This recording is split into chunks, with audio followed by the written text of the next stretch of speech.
Welcome back to Pod Save the World. I'm Tommy Vietor. I'm Ben Rhodes. Ben, did you hear that they found four gold bars, or the four of the gold bars found at Bob Menendez's house have been directly linked to the guy accused of bribing him? It's a weird coincidence, right? This is like one of the most open and shut cases in the history of true crime.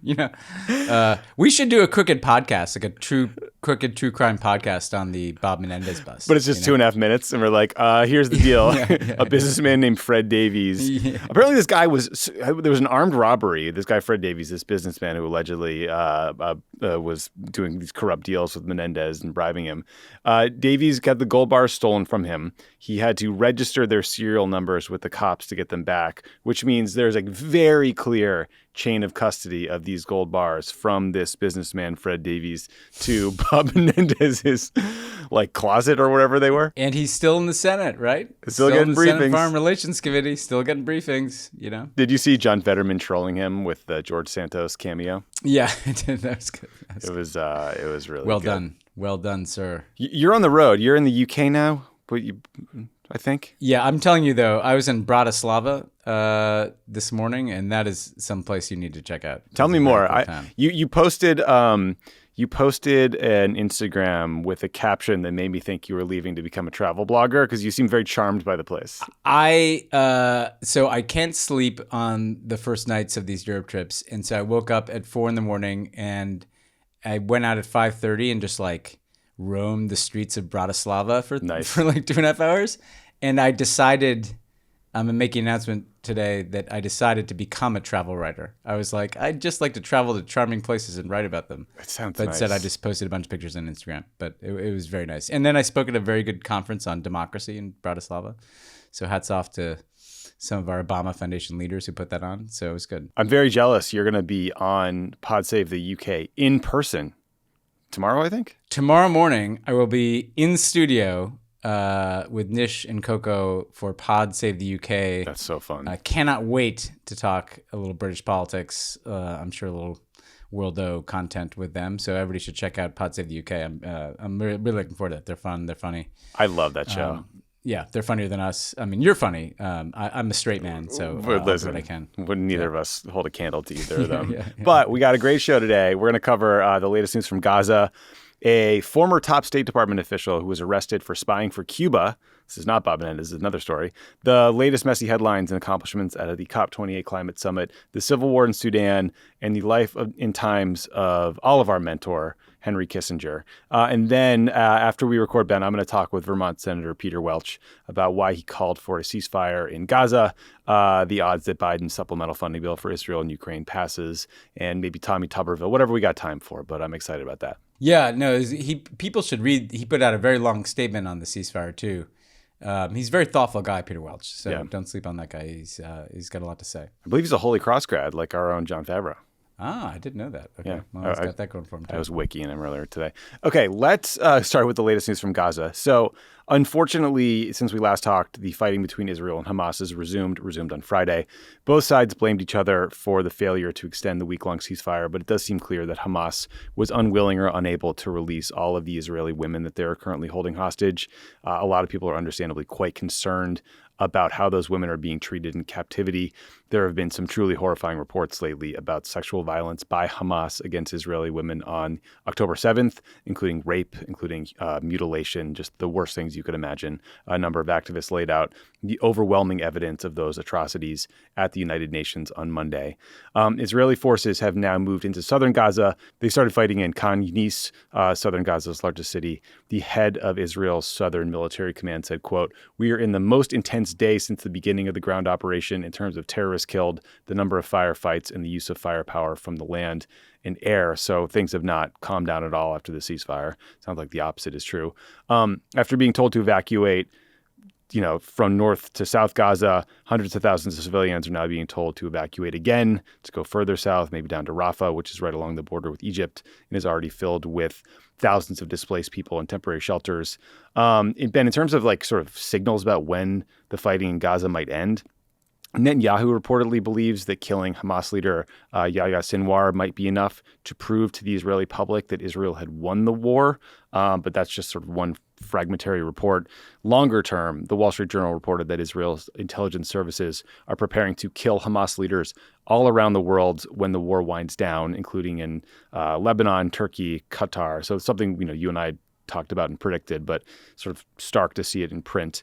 There was also a pretty shocking Times report that Israeli intelligence had obtained the actual battle plan for the October 7th attack more than a year before it happened, that it was widely circulated among Israel's military and intelligence leaders, but was basically dismissed. This sounds like a younger, more junior female analyst was really trying to sound the alarm and was shut down by her senior commanders.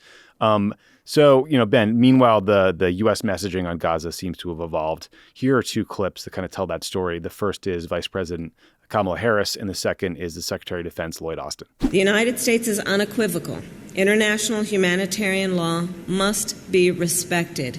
Too many innocent Palestinians have been killed. Frankly, the scale of civilian suffering and the images and videos coming from Gaza are devastating. You see, in this kind of a fight, the center of gravity is the civilian population. And if you drive them into the arms of the enemy, you replace a tactical victory with a strategic defeat. So I have repeatedly made clear to Israel's leaders that protecting Palestinian civilians in Gaza is both a moral responsibility and a strategic imperative. So two very good points there, Ben. But I mean, do you think that more critical messaging out of these two means that the U.S. has abandoned the hug Bibi strategy where we can't criticize Israel in public? It certainly feels that way, Tommy. If you didn't read the accounts of the UN meeting on the sexual violence, if you needed a reminder of just the horrific nature of Hamas and what they did on October 7th, yeah. I'm glad that was highlighted at that forum. I do think, though, that the issue that has been clear in the last few days is the read out of that pause was both the fact that I think the administration wanted to extend that pause as long as they could to get as many hostages out diplomatically. But I also think they were hoping that if Israel resumed its military operation, that they would take on board a lot of this messaging that has come from the administration that you need to change the nature of this military operation. It can't be as indiscriminate. There can't be as many civilian casualties. It has to be more targeted. And I think what we've seen in the last few days is the Israeli government is not taking that on board. Yeah. And they're resuming bombardments of civilians, frankly, and they're not moving to a more targeted way. And look, the hug Bibi, there's been something kind of awkward about this, Tommy, for a couple of weeks because the administration's been touting that they have this hug Bibi strategy while increasingly saying on background and sometimes on the record that they don't like what Israel's doing. So I'm not sure, I think they've already moved beyond it, even if they haven't formally announced it. But I think it's the right approach. And look, I think what Lloyd Austin said was incredibly important, right? Because he said that this could be a strategic defeat for Israel. Right.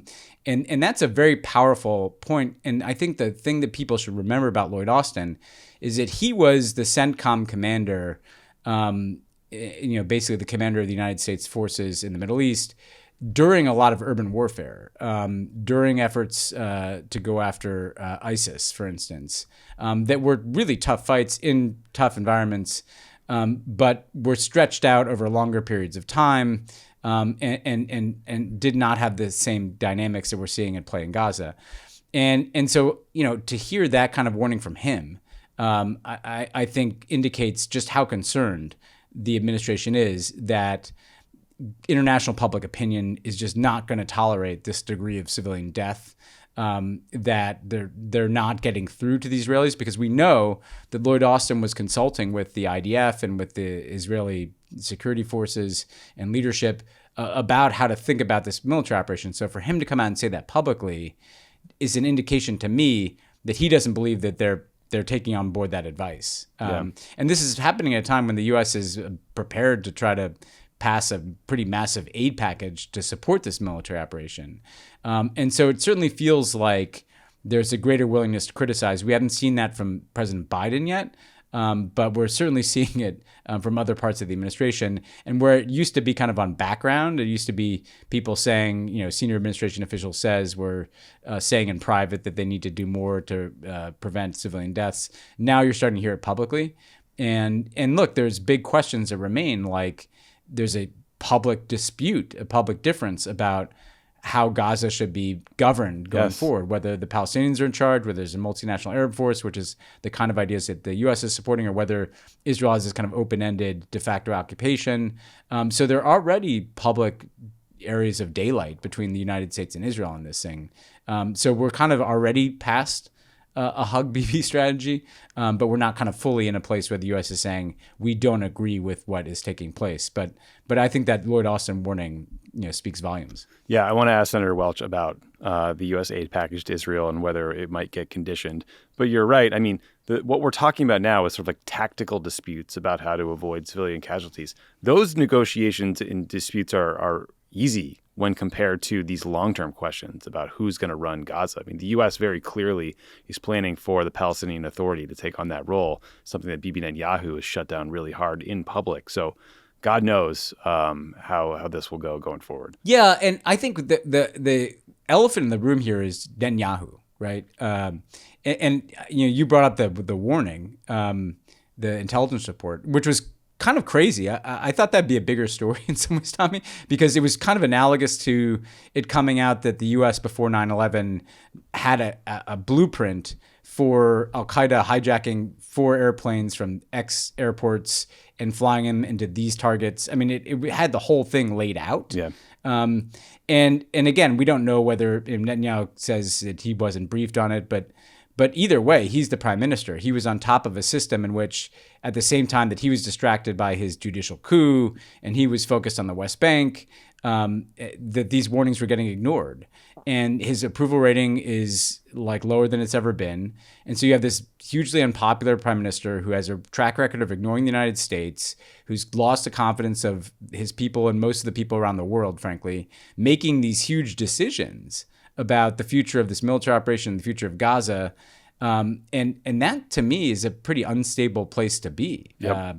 And to me, the point is that there really needs to be, I think, a new Israeli leadership as soon as possible. Because if the idea is that we're going to wait until this is over, well, it may not be over for months, if not years, based on the messaging coming out of Netanyahu. So I do think that there's a real issue to be dealt with here.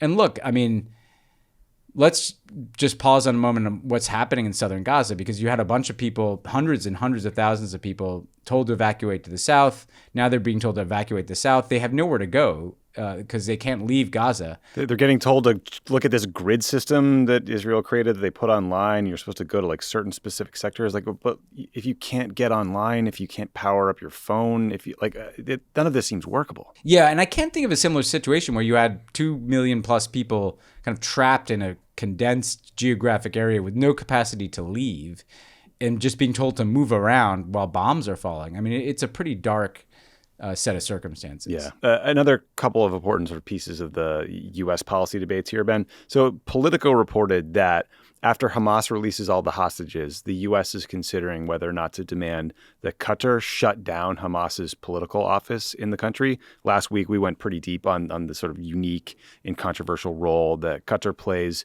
in diplomacy with Hamas and other bad actors like the Taliban. But shutting down that office certainly raises the question of who the U.S. or Israel would talk to if there were to be another crisis. And then the other really important update is that the U.S. military continues to directly engage in fighting with these Iranian-linked proxy forces, in particular the Houthi rebels in Yemen. Over the weekend, a U.S. Navy warship shot down 3 drones fired by the Houthis. Mostly they were fired at commercial vessels, but there's some reporting suggests that one of the drones might have been targeting a U.S. Navy vessel itself. It's not entirely clear. But the Houthis say they're firing these, ballistic missiles or drones to prevent Israeli ships from trafficking in the Red Sea until there's a permanent ceasefire in Gaza. Iran is almost certainly supporting these attacks. And by the way, those attacks are absolutely not just aimed at Israeli vessels. They're screwing up all kinds of commerce and putting people at risk. The U.S. is reportedly considering setting up some sort of like naval task force to counter that threat. It could be similar to the anti-piracy effort we've seen over the past few years around Somalia. But these proxy attacks are also happening in Iraq and Syria. So, Ben, you're seeing more and more calls from Republicans, but also kind of like Twitter warriors on social media calling for the U.S. to take stronger military action against the Houthis or against Iran directly. And like all of it is a reminder that We are basically one failed missile defense system away from a U.S. Navy destroyer getting hit, a lot of people being killed, a lot of service members being killed, and all hell breaking loose. And it just it feels very, very fraught. And I do not think people realize how close to the edge of an all-out war with Iran we are. Yeah, because you've got, you've had attacks in Syria, you've had attacks in Iraq, you've had attacks now on these vessels coming out of Yemen. You've had the U.S. hit IRGC, Iranian Revolutionary Guard targets in Syria already. So these questions of regional escalation are already happening. Just because it's not like an all-out war between the U.S. and Iran doesn't mean that there's not been a pretty significant escalation since October 7th. And so long as this war goes on in Gaza, I think those risks just continue to multiply. Look, I think it makes sense to have a task force that can create better protection and security for vessels that are transiting that area and to make sure that the U.S. has everything it needs to defend its own vessels. But these ideas that the U.S. should just start bombing these targets in Yemen and other places, it's a slippery slope. If we go to war with the Houthis in Yemen, already a war-torn country, already been devastated by a mistake by the U.S. in supporting the Saudi-led intervention there, and that began in the Obama administration, and we have to own that. But for the U.S. to just start bombing countries in the Middle East, this whole thing could get worse. And I think that's the danger of this war going on. There's obviously the principal danger to civilians right now in Gaza more than anywhere else.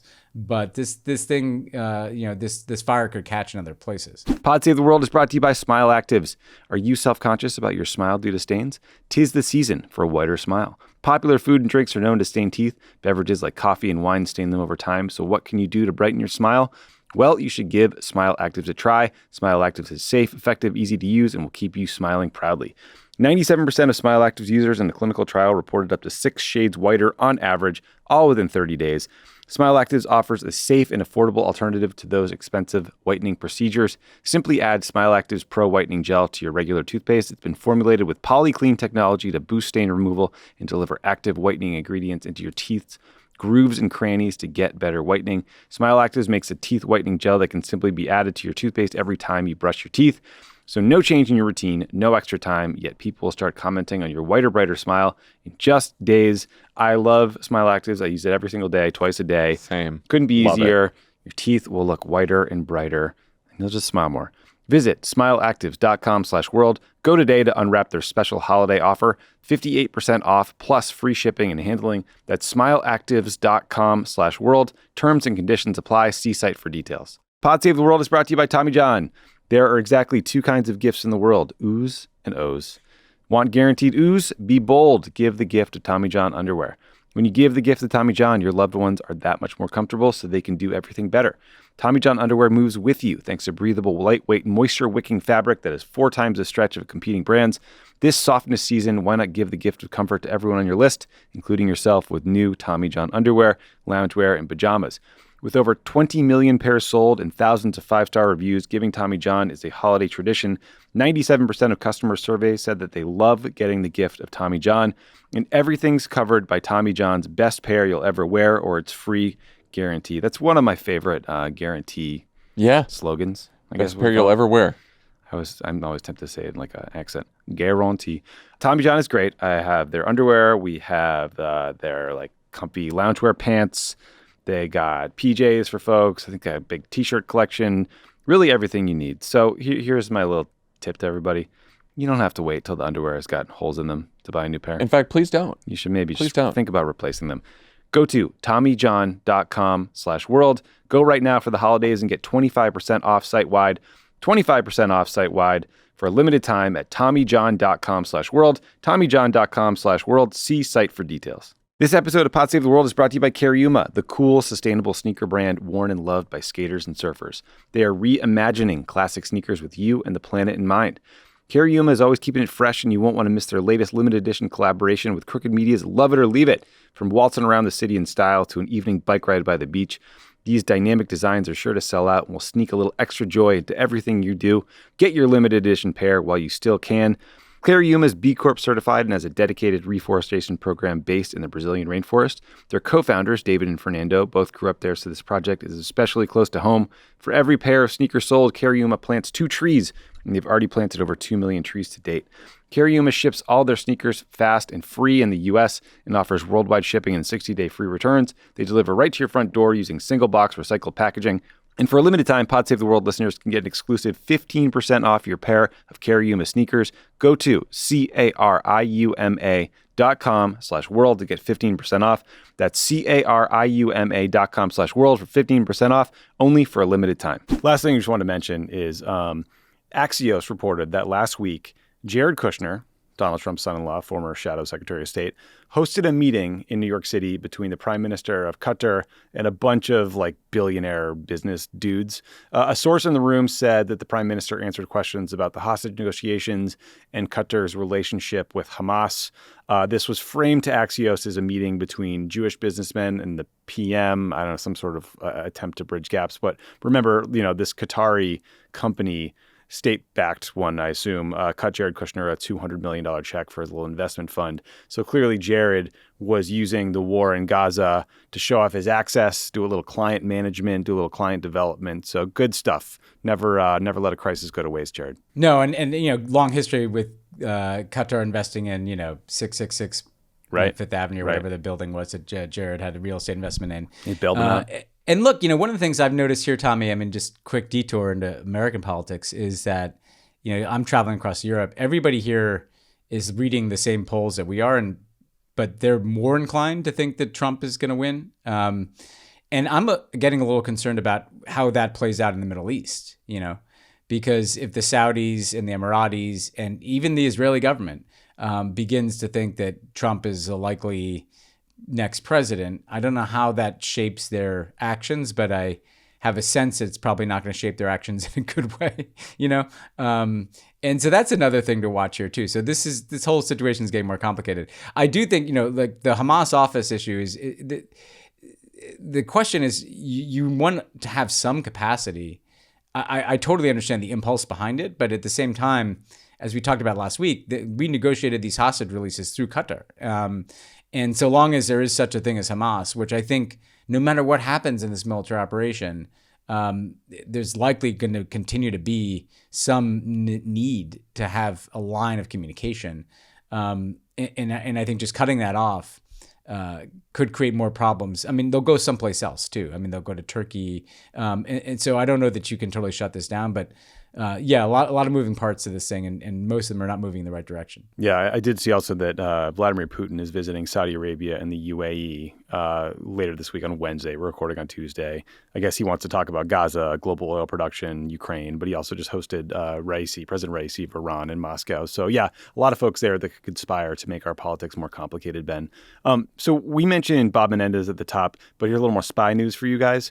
On Monday, the Department of Justice charged the former U.S. ambassador to Bolivia with secretly working for Cuba. This complaint was filed in Miami. It says that 73-year-old Manuel Rocha had been secretly working for Cuba since 1981. And even though he's retired, he had met with his handlers as recently as 2017. This guy served in a number of diplomatic posts during his career at the State Department. He was in the Dominican Republic, Honduras, Mexico, Argentina, Bolivia, and at the U.S. interest section in Havana, Cuba for a spell. He also handled Cuba policy at the National Security Council for a year between July of 94 through July of 95. So in those roles, obviously, you have access to a ton of sensitive and classified information about U.S. policy towards Cuba. After retiring from the State Department, he worked as an advisor to U.S. Southern Command, which obviously has Cuba as part of it, at some point pretty recently. So I think last year maybe. The FBI got a tip about Rocha, so they had an undercover FBI agent posing as a Cuban intelligence officer send him like a cold WhatsApp message that said, quote, "Good afternoon, Ambassador. My name is Miguel, and I have a message for you from your friends in Havana. It is in regards to a sensitive matter. Are you available?" Somehow, this worked. Rocha agreed to meet with Miguel, and in that meeting, he talked in great detail about all the work he'd done for Cuba over the past few decades. At later meetings, he referred to the U.S. as, quote, the enemy. He got pissed off when he was asked whether he was still committed to the cause. So Rocha is not the first sort of senior U.S. government employee charged with spying for Cuba. In 2001, the FBI arrested a woman named Ana Montes, who had spent decades working as a top Cuba analyst at the Defense Intelligence Agency while also spying for Cuba. Her motivation seems to have been purely ideological. It's not clear what Rocha's motivation was yet, but his rhetoric seems to suggest that he had some ideological motivation as well. Attorney General Merrick Garland called this, quote, one of the highest reaching and longest standing infiltrations of the U.S. government by a foreign agent. Wow. Ben, so to steal a cliche from our old boss, Cuban intelligence really punching above their weight there, huh? Pretty impressive. Yeah. Well, look, I mean, there's a long history of Cuban intelligence being quite active in the United States. When I was negotiating with the Cuban government directly, we were certainly made aware that they were quite aggressive in some of their tactics. They certainly tried every way they could, I think, to entrap people, let's just say, in different ways, including when they were in Cuba. But yeah, it just speaks to the fact that this is an entrepreneurial intelligence service that pretty aggressively tries to penetrate the U.S. government, but also, there's a history of them trying to penetrate, other U.S. institutions in Miami and academics. The other thing that I remember too, Tommy, is that they would try to penetrate the kind of democracy community, right? The people that, received even U.S. government funding to promote democracy. So, the thing about the Cuban intelligence service is they punch above their weight in part because the U.S. is like an overwhelming focus of theirs. Yeah, it's true. They're not. They do stuff in other places. They certainly do stuff across Latin America. But unlike us, they're not looking that much at China and Russia and all these other places. And so there's been this kind of battle for decades. But this is a pretty significant get for them if this guy was an ambassador in all these places, and if he was at the White House at the National Security Council, the guy had access to everything, Yeah, I'm sure it didn't help the U.S. interest here that we were so thirsty and concerned about Cuba for so long and so eager to fuck with their politics in every way possible that they could throw some double agent at whatever idiotic working group the Dulles brothers had set up in Miami to try to take down Castro and very easily, get us to get ourselves in trouble. Yeah, there's a kind of absurdity about the tit for tat, but because let's bear in mind, and you can go back and read the Church Committee. I mean, the CIA's track record in Cuba is really, really aggressive. Embarrassing, yeah. And so there's a bit of a sense, I think, from the Cubans that we're still locked in this kind of tit for tat with you guys. But I will say this, Tommy, I often wonder who has better encryption, WhatsApp or Signal, if I'm talking to someone and you don't want it to be shared with multiple of the governments that we criticize on this podcast.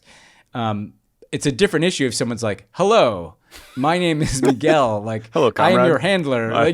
Hello, comrade. Some number you've never heard from before. And it's just hey, could you come please lay out for me the degree to which you've been a double agent? I mean, it's up there with Menendez, in terms of just the brazenness of what these guys are doing. It makes you wonder, by the way, both of these things, because Menendez is basically spying for Egypt, right? Are there more of these? It makes you a little nervous that maybe the penetration of the U.S. government's a little more wide-reaching than we think, because these are the ones we're catching. It suggests that there may be from multiple governments other people up to no good. Yeah, no, my takeaway was, wow, these guys had high-level access to senior State Department employees for 40 years. That's amazing. But also, this guy appears to be a moron if he was caught with a cold call, WhatsApp message. That's not great. It tells you, makes you wonder what a really smart, savvy, OPSEC conscious agent could do. Exactly. Yeah. Ben, so let's turn to the COP28 UN Climate Summit in Dubai, because it continues to not go so great. Last week we talked about reports that the UAE was using the COP meeting. They're hosting the COP meeting, the United Arab Emirates is, to line up more oil and gas deals. That's obviously not great if you're trying to deal with climate change. Then on Sunday, The Guardian reported that the president of COP28, Sultan Al Jaber, who runs the UAE's state oil company, said that there is no science indicating that a phase out of fossil fuels is what's going to achieve the world's goal of limiting global warming to 1.5 degrees Celsius, and that doing so would, quote, take the world back into caves. Here's a clip of Al Jaber going off on this. I'm not in any way signing up to any discussion that is alarmist. I am here factual and I respect the science. And there is no science out there or no scenario out there that says that the phase out of fossil fuel is what's going to achieve 1.5. I read that your company is investing in a lot more fossil fuel in the future. Yes, ma'am, you're reading your own media, which is biased and wrong. I am telling you, I am the man in charge and it is wrong. Help me, show me a roadmap for a phase out of fossil fuel that will allow for sustainable socio-economic development. Unless you want to take the world back into caves. No. Show me. Yeah. I think we can. We have 8 billion. Give me the solution. Will be part of that. Give me the solution. You talk about having women be involved. We, in this small country, have included women more than any other country in the world. I don't think Mary will be able to help solve the climate problem by pointing fingers or contributing to the polarization and the divide that is already happening in the world. What we need here is solutions. Show me the solutions. So, Ben, this wasn't some surreptitious recording. This was a live online event hosted by Mary Robinson, the former president of Ireland and UN Special Envoy for Climate Change. The Guardian obtained the audio. Sir, by the way, if you're asking for solutions, you're supposed to be running the event where you find them. But former Vice President Al Gore told the New York Times that Jaber leading the COP was, the quote, the most brazen conflict of interest in the history of climate negotiations. He was not happy about this audio coming out. Also at the summit, the U.S. announced a plan to cut methane emissions by nearly 80% by 2038. That is quite important because methane can trap 80 times as much heat as carbon dioxide into our atmosphere, but it only lingers in the atmosphere for about a decade. So if we can drastically cut methane now, it will pay big dividends in the relatively near future. Vice President Kamala Harris announced another $3 billion commitment from the U.S. To climate change. A bunch of countries pledged to triple renewable energy production by 2030. There's lots of announcements and et cetera. But I don't know, Ben, given all these terrible headlines, given all the cynicism going in, given that I think there was 4 times as many, fossil fuel reps at COP28 as there were anybody else, what do you think the report card is so far on COP28? Let's just say like we're not like passing with flying colors here, but is anybody surprised? I mean, from the very beginning when they announced that they're going to do this thing in the UAE and it's going to be chaired by the guy who runs the fossil fuel company there. I mean, it's a bit like having the summit on pandemic preparedness in like a wet market in Wuhan, China in 2020 or something. It's just like of course fossil fuels are a problem. My hope is that, look, I mean, welcome any progress that comes out of this, funding for renewables, funding for the loss and damages fund, as we've talked about. This methane piece is important. But I do think that there's been this drift that we've talked about towards basically this kind of co-opting of COP by the fossil fuel industry, where suddenly you've got like more lobbyists for fossil fuel companies than the delegations of most governments. I hope that there's a way for the next one to really turn that around. This is becoming, it's becoming a joke. It's becoming like totally cynical. It's why people don't trust these processes. Sure, I understand there has to be some degree of dialogue with these companies, but let's be clear here. Like, you can't deal with climate change if you don't phase out fossil fuels, full stop. I mean, and that's obvious. I don't think you need to be like a climate scientist to understand that, it's pretty basic, and we can talk about how long that's going to take. And we can talk about the timeline for transition. And this guy obviously has like multiple interests, and one of which is to sustain the profit that is being generated and the enormous revenue. I mean, look, part of the awkward point is that the reason why the Emiratis are so cash rich right now, and the reason why people like Mary Robbins are going down there have panel discussions is because they're making money off of fossil fuels, right? And so I think there really has to be a way to say, like, time out here. We're going to take a look at who's attending this conference. We're going to try to make sure that the balance shifts back towards government negotiators, activists, NGOs, businesses that are sincerely trying to hit certain targets. I think there needs to be like an accountability measure for the private sector as well as governments. Like they review what governments are doing. Sometimes private sector shows up and they make commitments and then nobody really knows if they're following through on that. Yeah. I just think they need to look at the architecture of these summits to make sure that this kind of thing doesn't keep happening, because it's hard to look at this and not think that like this whole process is like the UN is losing control of it. Yeah, it breeds cynicism. Speaking of not taking things seriously enough, Favreau just sent around a tweet to Crooked Slack that includes a screen capture from The Five, like I think the most watched show on Fox News. Here's the chyron. It's a photo of John Kerry, and it says, "Greenhouse gas, ? John Kerry accused of breaking wind at climate speech." So that's how Fox is covering COP28. Makes you think. Speaking of methane capture. Put that one in a time capsule for something. Wonderful. Yeah, no, your kids will be proud of you, everyone who worked on that show. Okay, switching gears here. So, Ben, actually, this is UAE related. So we've talked about how there's been a civil war raging in Sudan for about 7 months now. Sudan's armed forces are fighting against a paramilitary force in Sudan called the RSF.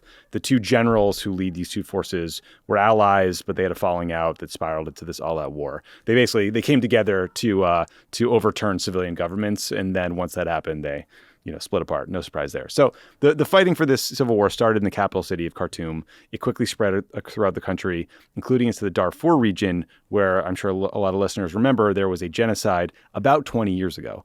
The militia groups that conducted that previous genocide were called the Janjaweed, and the Janjaweed over time evolved into the RSF, this paramilitary group. The UN says that the fighting has killed up to 9,000 people, displaced over 6 million people, and left 25 million people. So that's more than half the country's population in need of humanitarian aid. So it is as dire gets. 70 to 80% of hospitals in conflict areas are not operational anymore, and the UN is expressing widespread concern about sexual violence committed by the RSF against women across Sudan, systemic rape. Last week, the UN Security Council voted to pull its staff out of Sudan. So you're seeing the international community leaving the stage, or at least setting a timetable to leave the stage rather than getting more engaged, and other diplomatic efforts to broker a peace deal have failed. But one of the key drivers of this conflict have been weapons shipments to the RSF by the UAE. There's lots of reporting about this. The UAE denies it, but they basically set up this base in eastern Chad. They claim they're using it to funnel in humanitarian relief, but it's clear that they've been sending in weapons. The RSF also has ties with the Wagner Group. And so, Ben, I know that the world was very busy trying to get everyone to focus on climate change at COP28 in Dubai. But have you seen any evidence that the U.S. or other countries are putting pressure on the UAE to stop sending in these weapons shipments to Sudan? Because boy, does that seem like it would be an easy way to slow down the violence. I haven't. And, there's just a ton of reporting on this. This is not like rumors. This is stuff that has been pretty well established. And look, it's just a horrifying situation in Sudan. And genocidal violence in Darfur again. And no horizon for some kind of political settlement. These two warlords are essentially locked in this death battle. How can you affect that? The first way is to try to turn off the spigot of the weapons that are getting in there from wherever they're coming from. And clearly with the RSF, that includes the UAE. So I'm not suggesting that would make the civil war end, but it would certainly potentially slow things down and start to try to create some different incentives for these guys. Because the more they have an open spigot of weapons, the more the incentive is to just kind of keep ratcheting up the violence. Then I think there's regional implications too, Tommy, like Chad, which borders Sudan, is there's a risk of we could have another coup there. Mm-hmm. It's right in the coup belt there. It'd be the last domino to fall to Sudan, and suddenly you've just got a whole string of countries that have been taken over by coups. You've got the Wagner Group involved to some extent in these places, and Russia involved to some extent. So you need some effort to try to begin to get this back in a political process, to try to get ceasefires at least in some areas, like we saw in the fighting in Ethiopia. If you can at least stop the fighting in some places, you can get humanitarian aid in there again, and some diplomatic process. And there's been a curious kind of washing of the hands on this thing. Like the African Union, which is the main organization that's supposed to settle these types of issues or address these types of issues in Africa, is kind of taking this position now of these are internal affairs. We don't meddle in internal affairs. This is a humanitarian catastrophe, and it's also one that could continue to destabilize the region. And so, yes, to circle back to where we began, the obvious place to start is going to countries like the UAE and saying, time to stop arming people that are committing atrocities. Yeah, it's like I think people sometimes wonder, why are folks like us, activists in the U.S., so hard on Israel in the conduct of the war in Gaza? And it's in part because we think they'll listen and because the U.S. has leverage. I would argue that this is another such instance. Like, I know that the UAE's ambassador to the U.S. throws great parties at Cafe Milano all the time, but this is not the first conflict that the UAE has been fucking around in Africa. They armed a warlord named Hiftar in Libya. They provided drones to Ethiopia that were used in their civil war, where hundreds of thousands of people were killed. We got about 5,000 U.S. troops stationed in the UAE. And remember, the Trump administration agreed to sell all kinds of advanced weapons to the UAE as part of the Abraham Accords. So stuff we're giving them could be feeding these conflicts all over the globe. And it's just like time to rethink this. It's time for a little more public pressure. And I hope a little more behind the scenes pressure from the Biden folks, or at least maybe we'll get readouts of what's happening. Yeah, no, you could add Yemen to that list too, obviously, because they were part of the Saudi invasion there. And what's part of what's kind of curious to me about it, Tommy, too, is it's unnecessary. Like, the UAE has tons of money. They're doing pretty well. Like, they're this kind of regional hub for finance.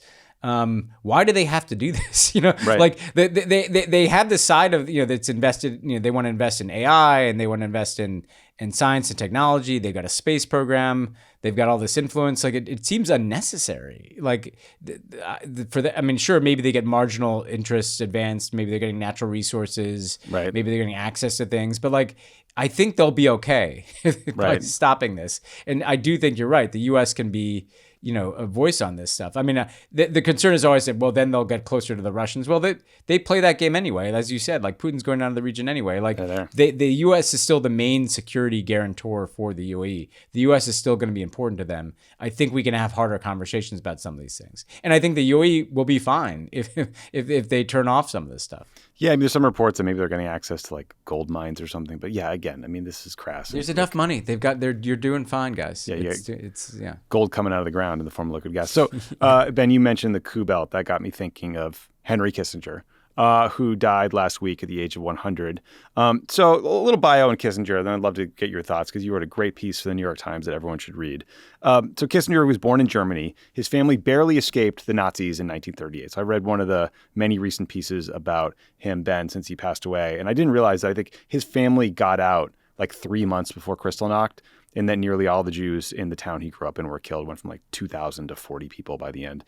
He served in the U.S. Army during World War II, later worked as a faculty member at Harvard University, and then Kissinger becomes Richard Nixon's national security advisor in 1969. He was appointed Secretary of State in 1973. He kept both titles at once for a period of time, which is just insane if you know how much work goes into both those jobs.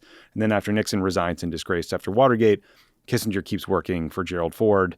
And, he becomes this sort of like iconic figure who is the front page of the tabloids, the front page of the political section, the international section. He was like, omnipresent in U.S. culture for decades. So on sort of the positive side of the ledger, Kissinger is often credited with easing tensions with the Soviet Union during the Cold War, in particular arms control agreements, the SALT Arms Control Treaty. He was leading secret talks to normalize relations with China. And he conducted a bunch of shuttle diplomacy in the Middle East after the Yom Kippur War. And he negotiated the end to the U.S. involvement in the Vietnam War. But there's some very big caveats there. So again, the Kissinger somehow got the 1973 Nobel Peace Prize for getting the U.S. out of Vietnam. But he also helped extend the war for 5 years by feeding information to Nixon's campaign that they used to sabotage LBJ's peace talks right before the 1968 election. Oh, and by the way, that 1973 peace deal quickly collapsed if you were a Vietnamese person. Kissinger gets lots of credit for negotiating arms control agreements, but he was also an early proponent of the use of tactical nuclear weapons and the feasibility of limited nuclear war. So he was kind of solving a problem he helped create there. And then finally, like, Kissinger helped broker Nixon's opening with China and led, that first secret trip to China. But he did it through the president of Pakistan. In exchange, the U.S. actively supported Pakistan's genocidal war in what is now called Bangladesh, which killed hundreds of thousands of people and pushed 10 million people into India as refugees. So, Ben, I will pause there because I know you have lots of thoughts on this man. But, the more and more I consume about him and his like these obits and his legacy, it seems to me like the best way to summarize him is a brilliant guy who seemed to only care about himself, his access to power, preserving that access to power. It's sort of hard to find a real ideology or a moral compass or frankly like any concern about people or the lives that he impacted. So I don't know, over to you, because I know you in particular were writing about Cambodia and what he did to Vietnam. Yeah, I wrote this piece of the Times that people can check out, and the basic thesis of it, right, is Kissinger more than anybody else represents this aspect of American national security policy that makes us hypocrites, that shows the gap between the story we tell about ourselves in the world as standing up for these values, and then the ways in which we act in this completely self-interested way that is often totally divorced from any set of values. And in that way, he was kind of the perfect avatar of the American national security state that has grown since World War II. And if you look at that ledger, Tommy, I think there's some important things to note. Like the Vietnam War that he extended, he expanded it. He was like the principal architect of expanding that into Laos and Cambodia, dropping more bombs on Laos than any country than Germany and Japan during World War II. Personally picking targets from his office in the West Wing. Yeah, and a secret war that we didn't even declare publicly, and destabilizing Cambodia in ways that led to decades of violence and suffering there as well. And what we got for that was no better. The terms, I mean, we lost the war, and so it's not like that achieved anything. It was like he was trying to send this message about credibility. The credibility, like we're going to show you that, you know, if we're going to lose a war, we're going to make it really hard on the people that beat us, essentially, was kind of the mentality that it seemed to be guiding him.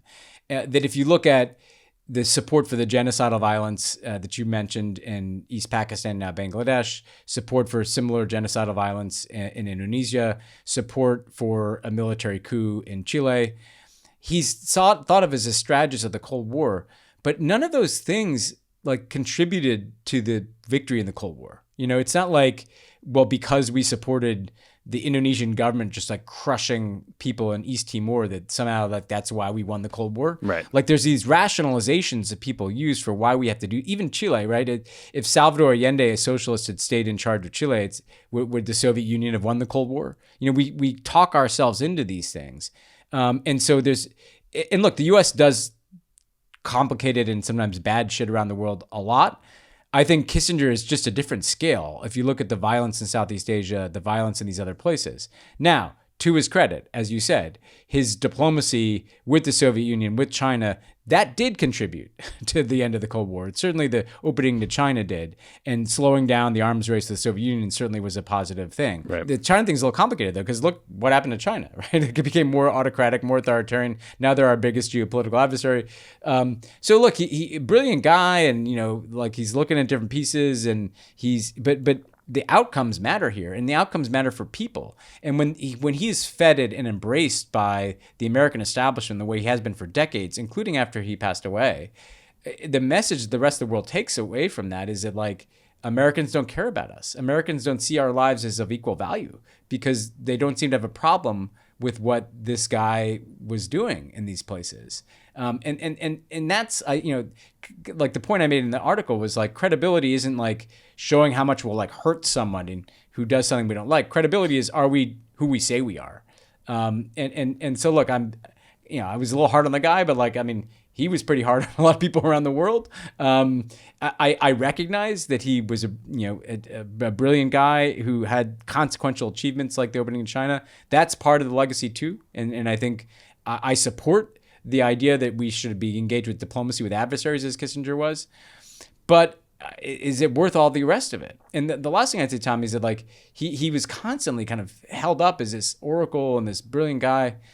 And look, I don't know if you heard him talk in recent years, like he didn't say anything that interesting. I know, there's something about AI. I'm like, come on. Yeah, he gave this kind of banal statement. The world is very complicated right now, and we therefore must, like, I actually challenge people. Like, some of the stuff he wrote some historical books about diplomacy that are kind of interesting, but like, he kind of became famous for being famous. And it was kind of like he was powerful because people thought he was powerful. That's exactly right. He had access to people, so he'd fly to China and meet with Xi Jinping, and so then therefore people wanted to meet with him and hear, anything he said, because he seemed like he had this kind of smell of power around him. And I think the way some of this isn't even his fault. The way in which he was embraced by the American establishment says a lot more about the American establishment than it does about Henry Kissinger at the end of the day, because all he was doing is like running the same play for the last 50 years. Totally. Yeah, no, he would go meet with Xi Jinping, come back to the U.S., type up a 16-page single-space report, send it to anyone who would listen and be like, oh, my God, what an important thing. Yeah, I mean, the guy, look, a few things. He was not an elected leader. He had no popular mandate. Like, he was Nixon's buddy in his darkest, drunkest final years. And he would like take his calls and wiretap his colleagues to see if we could find who was leaking and rat fuck the guy around the corner. You know, I mean, like this was not an honorable period of service, but also people admired that about him. That's what I'm saying. It's like people are like, wow, like that guy really knew how to run the machinery of the bureaucracy. I know. But like his ability to play the game in towering self-regard is probably like the most notable thing. I mean, David Sanger wrote his New York Times obituary. David Sanger is a reporter we've known for a very long time. Sanger wrote how Kissinger had a series of conversations with him over the course of 7 years about this obituary. And Sanger was working off a previous draft written by another journalist who died in 2010, right? And by the way, Kissinger, as David writes in his obit, wrote 3,800 pages worth of memoirs. This guy wasn't the president of the United States. He worked for a couple of them. You know, it's just like for 2 terms, for 8 years. Like I was in the U.S. government as long as Henry Kissinger was. You know, I mean, and you didn't do as many coups. No, not it's and my memoir didn't clock in at that long, but it's probably too long. Yeah. Anyway, I'm not a dance on people's graves guy. I do think the points you made in your piece and the point we're trying to make here on the show is that like just being in power or having power isn't honorable or admirable. It's what you do with it. And just using it, people admire it. And I'd say that because some people are like, oh, you shouldn't have done that. Like, first of all, I tried to kind of give a balanced view, but also like the guy lived 100 years and he was burnishing his legacy for the last several decades. Yeah, he's just fine. And so the idea that none of us can say anything critical for a while, well, that's when the legacy is established. And I think a lot of people around the world want to hear that Americans understand that this was a complicated guy who did a lot of bad stuff as well as achieving some stuff. And so I think it's a mistake to say like we just have to celebrate somebody like this. No, like the people in Laos didn't get that opportunity. You know, the kids in Laos didn't even get an opportunity to grow up. Yeah. And it's like it's just so weird that someone who saw such evil growing up in Nazi Germany barely escaped like the horrors of the Holocaust would then just have so little regard for human beings around the globe. It's just, I don't know. You would hope that it would lead to the opposite reaction, but I guess, you know, he was a guy, I think that one of the famous philosophers he quoted is, choosing order over justice, and maybe in thinking that was some sort of virtuous thing, but I don't know. I would disagree. Yeah, and there's a piece of foreign policy that's a piece of foreign policy, but if you drain all the values out of it, like what's left? You know, that's the point. That's the point. Okay, we are going to take a quick break, and when we come back, you will hear my interview with Senator Peter Welch about why he called for a ceasefire in Gaza and the efforts to pass the Ukraine funding bill and much more, so stick around for that. Pod Save the World is brought to you by Simply Safe. Did you know that according to FBI data, break-ins and property thefts spike this time of year? Burglars just love taking advantage of people traveling for the holidays. I bet they also love those packages sitting on your porch. I bet they do. You gotta watch them. That's why you need Simply Safe Home Security. They are offering a holiday deal of up to 50% off any new system so you can stay safe this season. Simply Safe is comprehensive protection for the whole home with advanced sensors that not only detect break-ins, but fires, floods, and other threats to your home. Simply Safe's Video Doorbell Pro and wireless outdoor security camera are a powerful way to detect package thieves. It's powered by a 24/7 professional monitoring for less than $1 a day, half the cost of traditional home security. Satisfaction is backed by Simply Safe's money-back guarantee. Try Simply Safe for 60 days risk-free. If you don't love it, return your system for a full refund. John Lovett, who isn't here at the moment in the studio, has set up a Simply Safe system himself. It has kept him incredibly safe. He raves about the technology. We can't shut him up about it. He's always talking about how easy it is to turn it on and off from his phone and to monitor your house when you're away. This holiday season, protect your home and family with Simply Safe. And for a limited time, you can save up to 50% on any new system with the Fast Protect plan. Visit simplysafe.com/crookedworld. That's simplysafe.com/crookedworld. There's no safe like Simply Safe. Pod Save the World is brought to you by the Up First podcast from NPR. Breaking news is broken. You're constantly doom scrolling on Facebook, Twitter, TikTok. You're probably sick of the news. If this sounds like you, listen to the Up First podcast on NPR. Up First frees you from the all-day scroll obsession by telling you everything you need to know in an easy 15-minute show. No BS, just the facts. Up First is the cure you need for news fatigue. Up First provides the top 3 news stories to start your day with digestible 10 to 15-minute episodes. It's all the news you need so you can get back to your life and feel informed without losing your mind in the process. With the elections in 2024, pending indictments, AI, and more, we know it's going to be chaos. Let Up First guide you through the news cycle so you can save your energy for the kids, errands, or anything on Bravo. Up First is great. I'm a subscriber. I've been a listener for years and years and years. It's a great way to start your morning, get a quick fix of news, get your day going. Listen now to Up First from NPR, wherever you get your podcasts. I am extremely excited to welcome to the show today Vermont Senator Peter Welch. He has called for an indefinite ceasefire in Gaza. He also co-signed a letter recently to President Biden with Senators Bernie Sanders, Elizabeth Warren, and Senator Merkley laying out concerns about Israeli conflict in Gaza. Senator, thank you so much for joining the show. Thank you. So I just wanted to start with your call for an indefinite ceasefire. Why did you think now was the right time to make that call? And can you sketch out what that looks like in practice? Because there's been a lot of confusion about what a humanitarian pause is or a temporary ceasefire versus what you're calling for. I can, but if you just give me a moment. We have to, all of us, acknowledge what incredibly horrendous thing happened to the Israelis with the incredibly violent attack by Hamas. So it was brutal.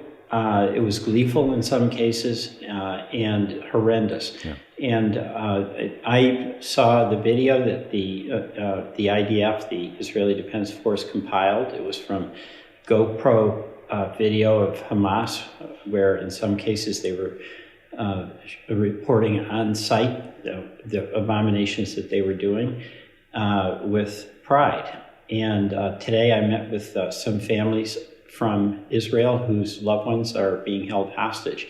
So all of us who are, like me, have called for a ceasefire, I think it's really, really important to acknowledge the horrendous, catastrophic consequence to the Israeli families and understand where they're coming from.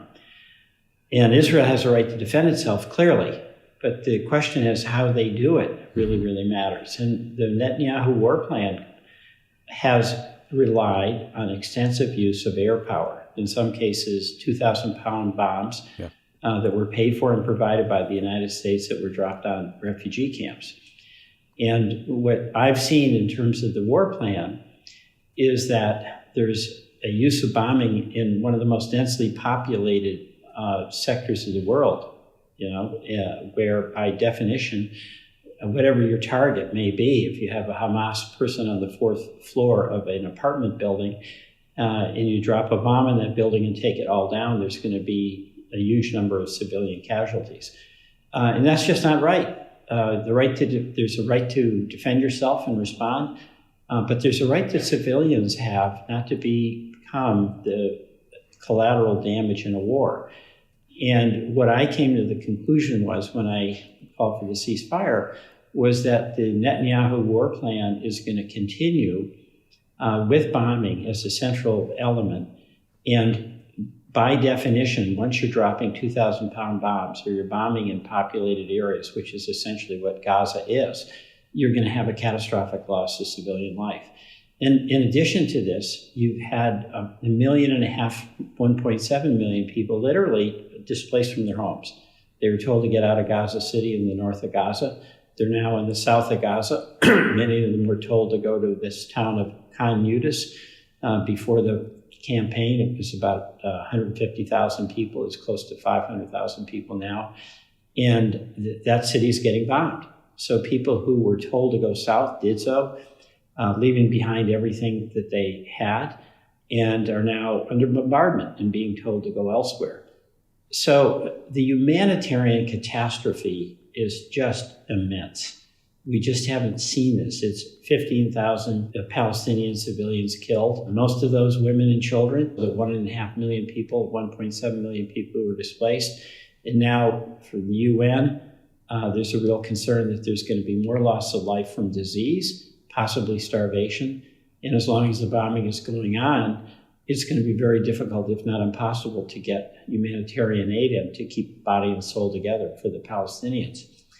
The reason why I called for it when I did is I, number one, saw what was happening, as we all did, with the civilian loss of life. I called for it when there was the first glimmer of hope in this horrendous situation, and that was the humanitarian pause. And in that humanitarian pause, there was success on hostage negotiations and the release of many hostages. For the first time, aid workers were able to get humanitarian aid in and start setting up some structures. And what I saw was, look, we just can't stop this pause. We've got to have a ceasefire so that, number one, Palestinians, innocent Palestinians who have nowhere to go, are not going to be under continual bombardment. Number two, we can set up humanitarian relief so that it can be delivered in a consistent and reliable way. And number three, the negotiations, ultimately this is going to have to be a political resolution. And the more negotiations, particularly with the active engagement of Arab partners, like Egypt and Qatar, that played such a constructive role in the hostage negotiations, see what happens. It can't be worse than the bombing. Yeah, no, I'm no military expert or expert on ordnance, but I too was struck by some of the reporting I read early that the Israelis were primarily dropping 500-pound, 1,000-pound, and in some cases 2,000-pound dumb bombs without any GPS coordinates on these densely populated areas. That is absolutely a recipe for massive civilian casualties. And as Secretary of Defense Lloyd Austin warned, if you're not protecting civilians, it can lead to strategic failure long-term in Gaza. You also wrote in that statement about the ceasefire, quote, "The president has asked Congress to provide more than $14 billion for Israel to pursue its war plans against Hamas. The manner in which any such aid is provided must be debated. I will push for policies that ensure taxpayer dollars are only used in ways that comply with international humanitarian law." Can you elaborate a bit on what that means and how you might want to ensure that taxpayer dollars are only used in accordance with international law? Well, international law requires respect for civilians, and that the warring parties take every precaution to minimize the loss of civilian life. And what we have in Gaza is a horrendous organization, Hamas, which is a legitimate target. But we have over 2 million Palestinians who are being oppressed, in fact, by Hamas, being used as human shields. So this creates a dilemma for Israel. But even as there is an acknowledged dilemma that I recognize, there's an obligation to avoid as much as possible the loss of civilian life.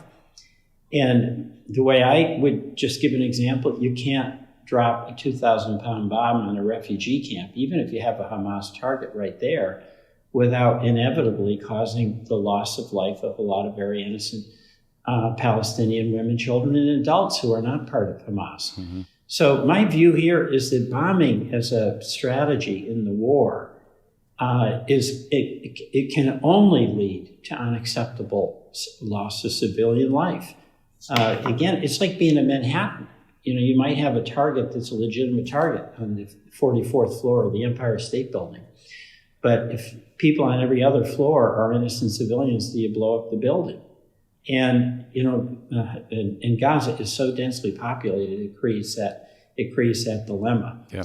So my view is that we should be doing all we can to help Israel with the Iron Dome that has saved countless lives. I think we should be doing all we can on humanitarian relief. But I don't support the bombing campaign. So as an example of what I'd prefer to not do is be providing more 2,000 bombs to the Netanyahu war plan. Yeah. Your colleague in the Senate in Vermont, Bernie Sanders, has also called on Israel to agree to allow displaced Gazans to return home, an agreement for Israel to agree to not occupy Gaza, a settlement freeze, an end to settler violence in the West Bank, and a commitment to peace talks with the goal of a two-state solution. So it sounds like Bernie wants to use this U.S. assistance as leverage to tackle the underlying political disputes, the Israeli-Palestinian conflict, and try to get back into talks around a two-state solution. Do you think that's the right way to use U.S. leverage? Is that something you would support as well? Oh, well, it's official U.S. policy with Republican presidents and Democratic presidents that we're for a two-state solution. Now, the reality is, and I think Bernie's advocacy here gets to this, we've paid lip service to it. Mm-hmm. We say we're for a two-state solution. Netanyahu nods and then totally disregards.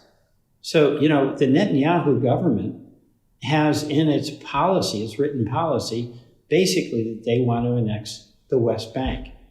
So it's bizarre to me that one administration after another says we're for two states, Netanyahu just nods and smiles and says what he wants to say, and then we act as though we heard what we wanted to hear, when in fact written into their platform is a one-state solution, which means the annexation of the West Bank.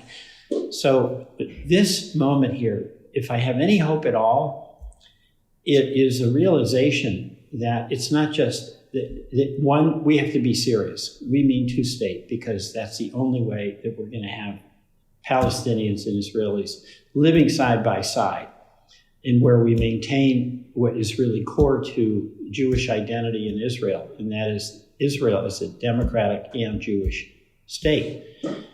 Second, we now have a situation where we've got the active engagement of Arab states who have to play a major role because they are the ones that can provide some assurance to Palestinians that their rights will be respected, but also with Israel, that they'll respect Israel's right to be a democratic and Jewish state. And let me give a little step back just a second. When you think about where was Israel on October 6th, in respect to its Arab neighbors, it was never stronger. Keep in mind, in the 73 war, all the Arab states, as nation states, had as a goal the elimination of Israel. Mm-hmm. Now, Israel has normalized relations with so many of its neighbors and was on the precipice of having a normalized relationship with Saudi Arabia. So internationally, there was, among the Arab states, there was real recognition of Israel's right to exist, Israel as a democratic and Jewish state, and respect for Israel and its accomplishments. Where Israel was having a problem was on the West Bank, and that was, in my view, significantly aggravated by the permission of the Netanyahu government to violent settlers and aggressive settlers to really try to displace innocent Palestinians living in their own land. And of course, the Netanyahu government that in effect had a policy towards Hamas to accept them as a way of dividing the Palestinians, the Hamas leadership versus the Palestinian Authority leadership. And of course, there's no question that the Netanyahu government was completely asleep at the switch when it came to the basic function and responsibility that a government has, and that is to protect its borders from incursion by what is a potential threat. Totally asleep at the switch. So we have a situation here where the good news is Arab states are engaged. Arab states recognize Israel. Arab states don't want conflict in the East. But we have a bad situation with the Netanyahu government that has done everything it can to impede, if not unravel, the possibility of a two-state solution.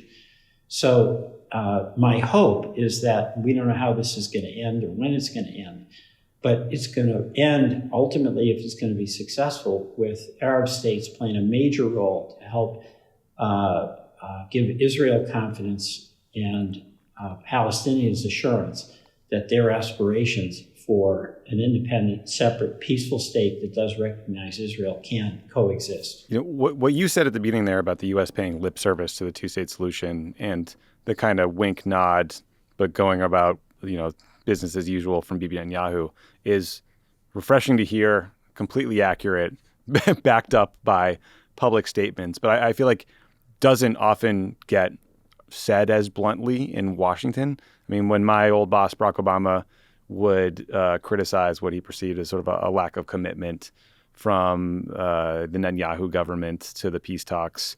We got hammered in the press. Biden has pursued this hug Bibi strategy of not wanting to criticize the Israeli government publicly. Do you think that approach has been the right approach? And do you worry about the way this seems to have split the Democratic Party recently? Well, no, I am worried. I mean, what I'm worried about more than anything is the continuation of the loss of innocent Palestinian life. I mean, I was in Gaza a number of years ago. I've been in Israel and the West Bank several times, but that is tough living for families. And the Palestinians have the lowest illiteracy rate and the highest unemployment rate in the world. I think that's right. So there's really good people with a lot of future if they have some opportunity. But I think what has happened over the course of years is that Israel was a state besieged, the 73 war, their war for independence. And they had the active hostility of Arab states that as nation states were committed to unraveling Israel, killing Jews, and destroying the Israeli state. That's terrible. And the U.S. was its staunch ally.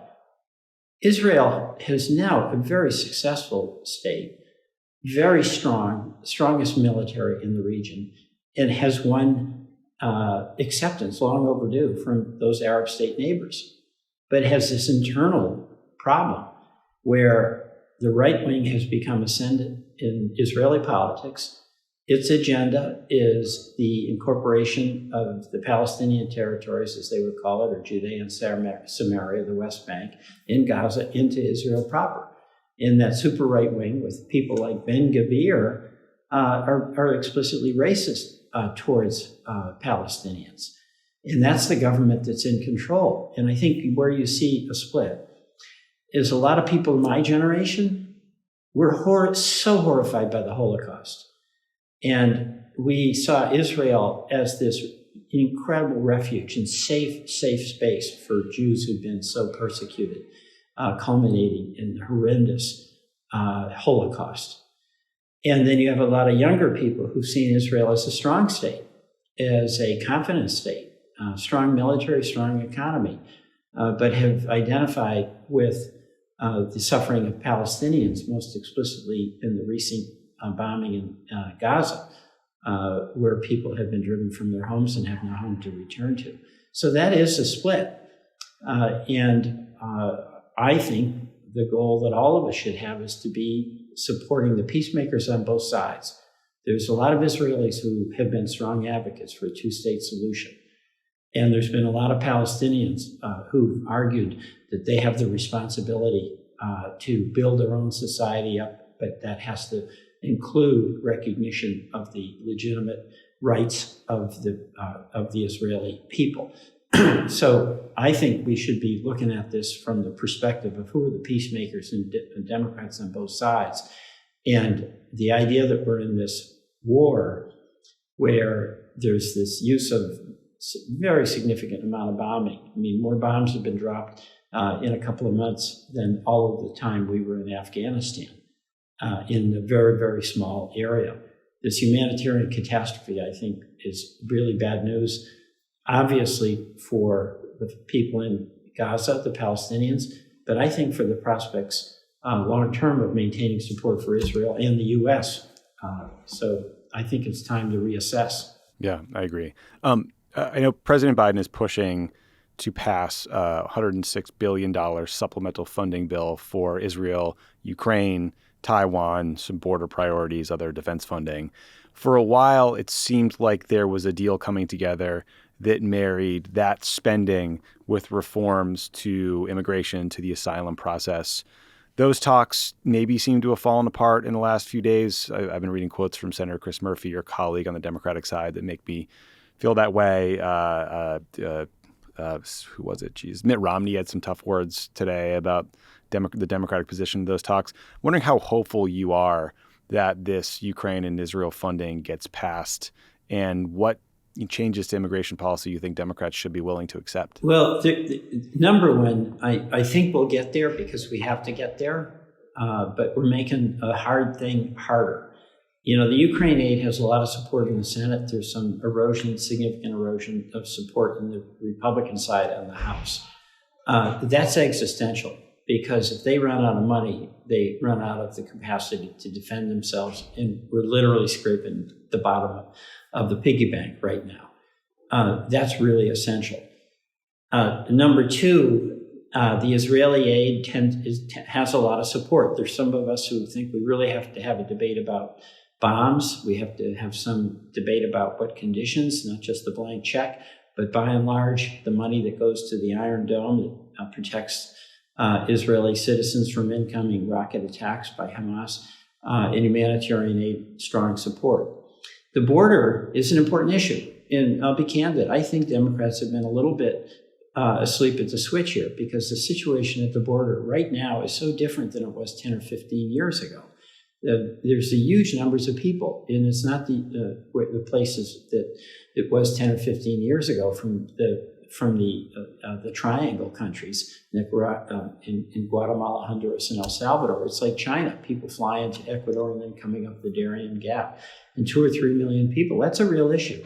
And I think Democrats have to come to the table, and it has to include looking at some policy changes. And we would, of course, hope to include getting status for the Dreamers, and we would want to get higher numbers of people who can come here legally through the process. The difficulty I see that we're creating is that this question of border, which I think is extremely important, shouldn't be tied, in my view, to the existential challenge that Ukraine has.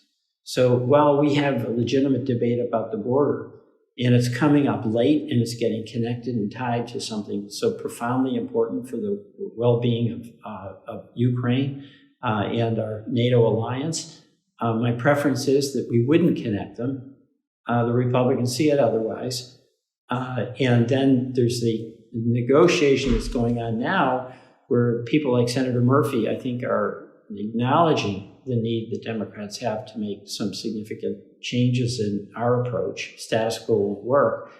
But you're having lurking in the background a lot of the Trump effect, where the Republicans are only going to accept what is okay with Trump, and that's crackpot, quite frankly. Yeah. Final question for you. You have the pleasure of working with Alabama Senator Tommy Tuberville. For the past 10 months, he has been holding up all military promotions because he doesn't like President Biden's policy on abortion in DOD.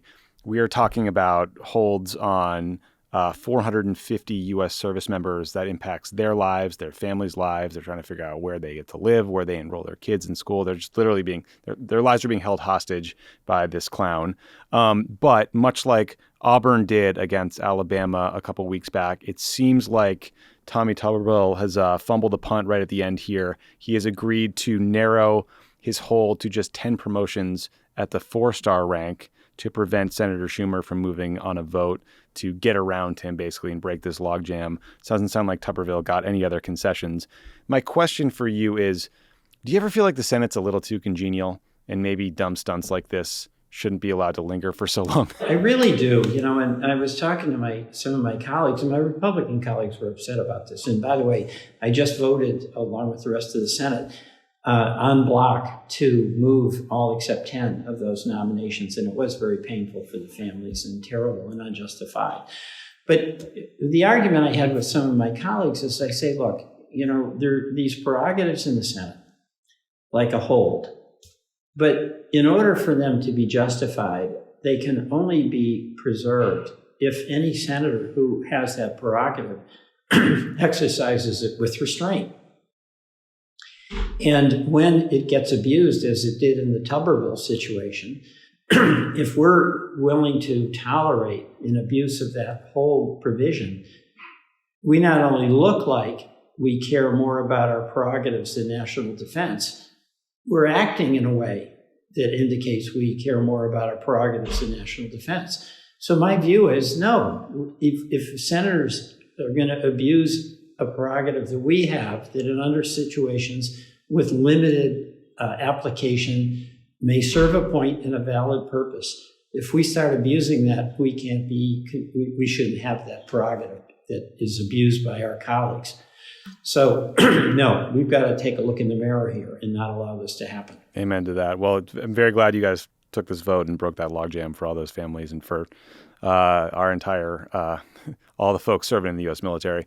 Senator Welch, thank you so much for doing the show and for your thoughtful work on all these issues. I really do appreciate it. Thank you. No, it was really great to be with you. Thank you. Thanks to go to Senator Welch. Ben, thanks again for doing a road game for us. Good to see you in the UK. Yeah, good to see you live in the flesh next week. All right, buddy. Talk soon.